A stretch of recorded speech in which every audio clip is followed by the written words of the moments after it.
هو ده، صلوا على النبي، حصل ازاي بقى؟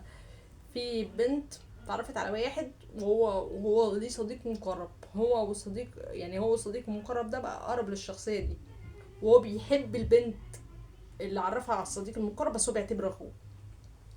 فهي جت قالت له، هو جه قال لها ان هو يعني صاحبه ده جه قال له انا معجب بيها، خلاص كده.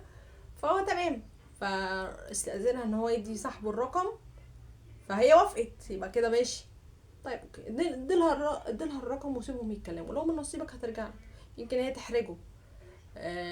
يمكن انا احب لما حد يبقى مثلا عايز يتعرف على صديقه من خلالي، او يتعرف عليه من خلالي، يقول لي انا احب اكلمها، اصل انا واخد الطريقه جد، اصلها عجباني، انا ساعتها اوكي ساعد. طب انا لو عملت كده مع واحد وهو انا بحبه، هسيبه، لو ليا نصيب هيرجع لي. طيب ولو ملكيش نصيب خلاص. طيب وكذلك بنت، لو ولد عرف بنت هو معجب بيها على صديقه، وطلب رقمها، هو قال لها ووافقت، هتسيبهم ياخدوا التجربه، ولو من نصيبك هترجع لك، يمكن هي تتعامل معاك اصحاب اخوات. ايه المشكله؟ مفيش مشكله. اه لو من نصيبك هترجع لك. فكره انا ممكن اكون مثلا في شخصيه انا محبش اتخطاه، لان مثلا حد قال لي احنا هنتقابل اوكي، والرقم التليفون انا متعرف عليه من خلال حد اصلا، والحد كان معانا في المكالمه، لا لو سمحت بعد اذنك خلينا نحط الشخصيه دي اوكي، ويلا ونتفق على يوم معين ونتقابل، يلا ما عنديش مشكله.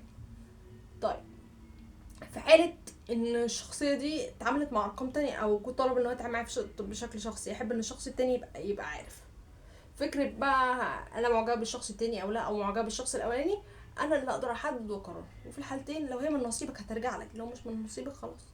لكن مش كده، لا انا مش هديك الرقم، وانت ازاي تعجبي بصاحبي؟ او انت اصلا قلت لها انك معجب بيها لسه؟ انت فتحت بقك، ولا انت عايز تتخانق بخناقه مسبقيه؟ مفيش داعي. صح ولا ايه؟ ولا انا غلطانه؟